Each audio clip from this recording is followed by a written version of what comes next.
L'argent est-il synonyme de solitude? C'est ce qu'on va voir aujourd'hui dans cette vidéo. On va voir le lien donc, entre l'argent et la vie sociale. Est-ce que l'argent isole les gens? Est-ce que l'argent est toxique pour avoir une bonne vie sociale? Et je sais de quoi je parle puisque je me suis pas mal enrichi quand même ces dernières années. Aujourd'hui, j'ai 34 ans, alors je ne suis pas extrêmement riche. Mais en tout cas, j'ai eu plusieurs activités. J'ai fait du freelance, j'ai fait des business en ligne. Et donc, ma vie a quand même pas mal changé depuis 10 ans. Donc, j'ai 34 ans et j'ai commencé à bosser vers quoi, 23, 24 ans quand j'ai terminé mes études. Et c'est vrai que j'ai vu pas mal de choses changer en fait quand on commence à gagner de l'argent. On a une vision de la vie qui change, on a une vision de l'argent évidemment qui change, et on a une vie sociale qui change, mais pas forcément autant que ce qu'on peut croire. Et en tout cas, ça dépend surtout de vous. Ça va dépendre de vous si vous commencez à gagner de l'argent, si vous commencez à vous enrichir. Eh bien, la décision d'avoir une bonne vie sociale ou une moins bonne vie sociale, en fait, elle dépend vraiment de vous. Donc, c'est ce qu'on va voir aujourd'hui dans cette vidéo. Alors déjà, pourquoi est-ce qu'on pense que l'argent rend seul? Pourquoi est-ce que beaucoup de gens pensent que les gens qui ont de l'argent finissent isolés? Pourquoi est-ce que les gens pensent que les gens qui ont de l'argent finissent seuls dans leur grande maison ou dans leur palais? Alors, c'est vrai que les riches sont souvent perçus comme isolés. On imagine beaucoup de méfiance en général. C'est-à-dire que quand on s'imagine le fait d'avoir de l'argent comme eh bien, enfin, en tout cas, associé à une peur d'être utilisé par les autres, au fait que les gens autour de vous vont vous demander de l'argent, vont vous demander de leur prêter de l'argent, voire de vous donner de l'argent. On imagine également quelqu'un qui a de l'argent comme quelqu'un qui a des relations intéressées, donc les gens qui se rapprochent de lui pour les mauvaises raisons. Je donne souvent l'exemple des footballeurs. Il y avait des études qui avaient été montrées, qui avaient été faites sur les footballeurs qui, chez eux, donc ils ont des grandes maisons, hébergent pas mal de leurs potes et leurs potes utilisent leur carte bancaire. Je ne sais plus, il y avait un joueur de Rennes en France on avait vu qu'il y avait un mois, durant un mois, il y avait plus de dépenses que de revenus sur son compte bancaire et on s'était aperçu, enfin le club s'était aperçu, ça avait été relayé sur les réseaux, que c'était ses potes à la maison qui utilisaient sa carte pour faire des dépenses à droite à gauche. Donc effectivement, il faut toujours faire attention aux relations intéressées et de façon générale, la distance sociale. En général, on dit que voilà, les riches parfois ne côtoient plus les gens qui ne sont pas très riches, donc forcément ils finissent par s'isoler, ou en tout cas, c'est ce que beaucoup de gens croient. Donc on associe parfois richesse avec solitude. Mais est-ce que c'est vrai dans la pratique? Alors moi, je trouve que c'est pas vrai. Je vais même démontrer dans cette vidéo que c'est pas vrai. En fait, pour moi, ce qui se passe, ce qui se passe dans la pratique, c'est que l'isolement social, il n'est pas directement lié à l'argent, mais à certains comportements qui, dans certains cas, peuvent être associés à l'argent, encore que pas tant que ça. En fait, ce qui se passe, c'est que on peut parfois voir une mauvaise utilisation de l'argent. Et il y a des gens, quand ils ont de l'argent, eh bien, ils vont remplacer des relations par le confort. Je donne souvent l'exemple de parfois, quand j'étais étudiant, évidemment, j'avais pas de thunes, j'étais fauché. Et donc, mon seul plaisir, c'était de rester après les cours le soir à discuter avec les autres étudiants à l'époque où j'étais fait une classe prépa dans le 94. J'ai également fait une école de commerce, l'ESC Grenoble. Et donc, à l'époque, voilà, comme je n'avais pas d'argent, ma source de plaisir, c'était de rester avec mes potes le soir ou de sortir le week-end pour aller jouer, je sais pas, pour aller faire un billard, pour aller se balader ou pour aller boire des coups pas très chers. Et c'est vrai qu'il y a des gens qui, une fois qu'ils ont de l'argent, ils vont tout acheter et ne plus vraiment dépendre de personne. Ils ne vont plus valoriser ces choses simples qui est la vie sociale, tout simplement, de s'asseoir, d'aller se balader. Ils vont plutôt acheter des belles choses, voire frimer un petit peu sur les réseaux sociaux. Et ça, pour la vie sociale, c'est toxique. C'est vrai qu'il y a beaucoup de gens qui, une fois qu'ils ont de l'argent, ils vont acheter des bagnoles, ils vont acheter des belles choses et ils vont le montrer typiquement sur Instagram. Aujourd'hui, dans le monde digital, j'en parle énormément sur la chaîne. Les gens aiment bien montrer ce qu'ils ont, les gens aiment bien montrer leur matériel. Et ça éloigne certaines personnes, en tout cas ça change radicalement leur vie sociale. Certaines personnes cherchent également le statut plutôt que les liens humains. Je pense que l'une des priorités qu'on doit avoir, évidemment, c'est d'avoir de l'argent pour vivre, mais ce sont les liens humains, c'est la vie sociale et pas le statut pour pouvoir simplement frimer. Mais c'est vrai qu'il y a des gens qui se sentent stylés par le statut. Des gens, vous le voyez, quand ils parlent, ils aiment bien dire qu'ils sont, je sais pas, managers, qu'ils sont millionnaires, qu'ils gèrent des business en ligne, qu'ils sont entrepreneurs au détriment d'une vie sociale. Ils aiment bien tout simplement le dire devant les gens. Et il y a même des gens, j'ai déjà vu, qui vont jusqu'à s'isoler pour protéger leur richesse. Alors ça, je ne critique pas forcément, puisque c'est vrai qu'il y a des relations intéressées. J'ai donné l'exemple des footballeurs. Moi, je l'ai un petit peu vu autour de moi à mon niveau, évidemment, puisque je n'ai pas le niveau de vie d'un footballeur, mais c'est vrai que j'ai quand même plus d'argent que ce que j'avais il y a 10 ans, et il y a régulièrement des gens qui viennent vous demander de leur prêter de l'argent. Alors aujourd'hui, je ne prête plus d'argent à personne, ça c'est sûr, mais j'ai vu ces dernières années des gens qui me demandent, voilà, est-ce que tu peux me prêter, je sais pas, 50 euros, 100 euros, 200 euros, 1000 euros. C'est quelque chose qui arrive et c'est vrai que suite à ce genre de comportement, on a tendance à vouloir s'isoler. Alors moi maintenant, je sais faire la part des choses. Je sais dire aux gens, non, je ne prête pas d'argent. La personne en face, ensuite, elle fait ce qu'elle veut. Si elle veut ne plus me parler car elle considère que ne pas prêter d'argent, c'est quelque chose de mauvais, eh bien, c'est son problème. Je ne me prends pas la tête avec ça.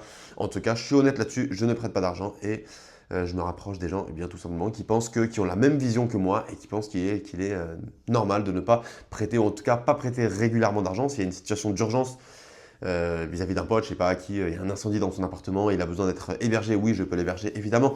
Mais en tout cas, je ne prête pas de l'argent à droite à gauche, surtout pour des gens, quand je le vois, hein, comme je le vois, ça arrive régulièrement, des gens qui dépensent leur argent bêtement. Je vois des gens qui me demandent de l'argent et tous les soirs, je vois sur Instagram qu'ils sont dans des bars ou dans des restaurants.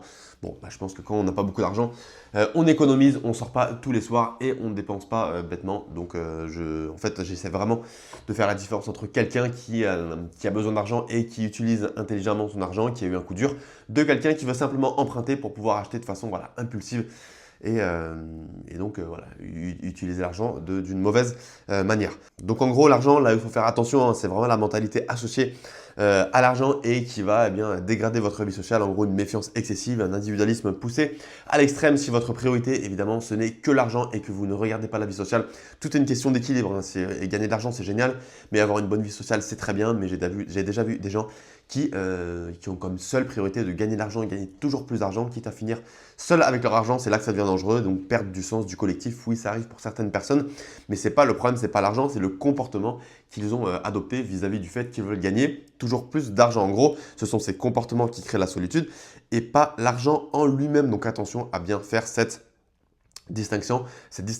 Si aujourd'hui vous souhaitez gagner de l'argent ou vous gagnez beaucoup d'argent et que vous vous sentez seul, j'ai le regret de vous dire que vous êtes le seul responsable eh bien, du fait que vous n'avez plus personne autour de vous. Ce n'est pas l'argent qui est le problème. Oui, il y a certaines personnes, hein, je l'ai dit, qui vont se rapprocher de vous pour les mauvaises raisons. À vous tout simplement de faire la sélection, mais il y a encore beaucoup de gens, notamment des gens qui gagnent également bien leur vie, qui peuvent se rapprocher de vous et justement ça peut créer des relations très saines hein, si vous avez de l'argent et que vous vous rapprochez de gens qui ont également de l'argent. Par exemple, je sais pas, vous êtes à fond dans les business en ligne, eh bien vous pouvez vous rapprocher de gens qui ont des business en ligne. Si vous êtes digital nomade en Thaïlande ou en Colombie, vous pouvez également vous rapprocher de gens qui ont le même style de vie. Évidemment, c'est toujours plus facile d'avoir une bonne vie sociale avec des gens qui ont un style de vie similaire. Et je poursuivrai même cette vidéo en disant que l'argent peut aussi faire l'inverse. L'argent peut justement vous donner, si vous savez l'utiliser, une meilleure vie sociale. Et je sais de quoi je parle puisque moi, ça fait quelques mois à Lisbonne, ici, comme je me sentais trop seul, et bien que j'ai créé une communauté Meetup, hein, le Lisbonne Social Coffee. N'hésite pas à aller voir d'ailleurs les images et les vidéos des événements sur Instagram.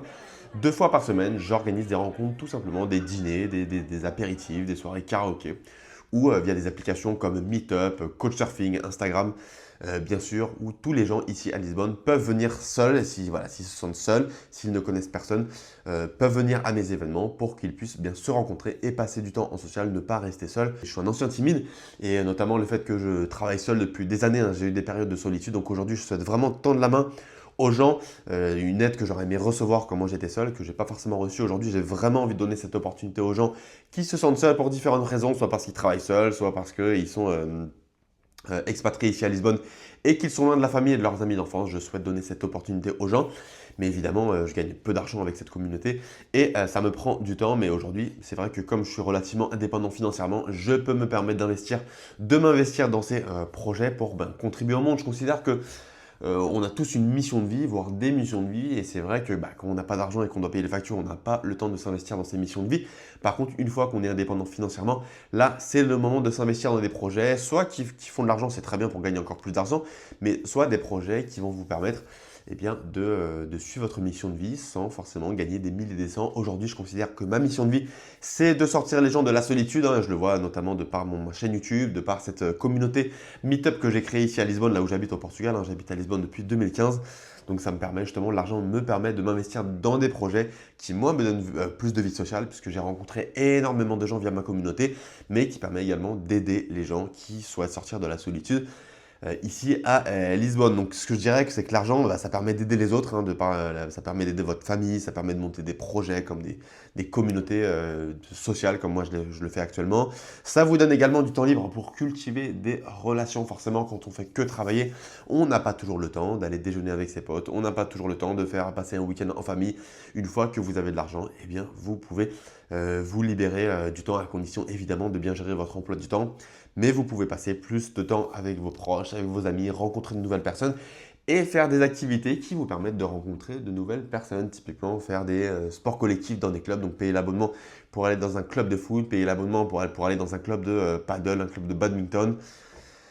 Aller dans des, je sais pas, aller dans des événements sociaux où l'entrée est payante et vous n'auriez pas pu aller si vous n'aviez pas d'argent. Et de façon générale, ça peut créer des opportunités sociales, hein. Par exemple, le voyage. C'est vrai que moi, je suis jamais allé au Club Med, mais j'ai entendu dire dernièrement que le Club Med, c'est un très bon endroit pour réseauter. Mais j'ai une amie, une Française ici, qui vit à Lisbonne, qui allait régulièrement, dernièrement au Club Med Phuket, donc en Thaïlande, et elle m'a dit qu'elle a fait énormément de bonnes rencontres. Mais évidemment, pour aller au Club Med, eh bien, ça se paye. Donc avec de l'argent, on peut réseauter, on peut créer des relations. Tout type de relations, hein, des amis, des rencontres amoureuses, des rencontres business, mais toutes ces rencontres qui vont alimenter votre vie sociale. Pour ça, pour ce type de rencontre, il faut évidemment de l'argent. Donc je dirais que l'argent peut renforcer les liens si on l'utilise bien. Donc en gros, selon moi, l'argent ne rend pas seul, il révèle simplement la manière dont tu choisis de vivre avec les autres. Donc certaines personnes avec de l'argent finissent dépressifs, finissent par s'isoler, mais il y a d'autres gens, comme moi c'est mon cas, une fois qu'ils commencent à avoir de l'argent, eh bien c'est au contraire, ils ont une vie sociale beaucoup plus épanouie, une vie sociale plus intense. Et je finirai cette vidéo avec deux études. Donc c'est une première étude donc, de Princeton University qui montre que l'argent augmente le bien-être, alors jusqu'à un certain point, jusqu'à 75 000 dollars par an, le bien-être émotionnel augmente avec le revenu, mais après, plus d'argent n'augmente presque plus le bonheur au quotidien. Donc c'est à vous de faire un travail sur vous-même, c'est ce que j'ai dit dans cette vidéo. Une fois que vous avez de l'argent, c'est à vous de faire un travail sur vous-même pour être plus heureux et pour avoir notamment une vie sociale plus épanouie. Et si je me centre sur les relations, il y a une étude de Harvard University qui dit que la solitude est liée aux relations, pas à la richesse. En gros, j'ai noté le facteur numéro 1, enfin selon l'étude, le facteur numéro 1 du bonheur et de la longévité, c'est quoi? C'est la qualité des relations sociales. Ce n'est pas le niveau de richesse, ce n'est pas la réussite professionnelle. Donc encore une fois, il faut avoir évidemment un minimum d'argent pour subvenir à vos premiers besoins, se loger, manger. Et peut-être, je sais pas, les premiers besoins seraient quoi? Avoir un bon matelas pour dormir peut-être.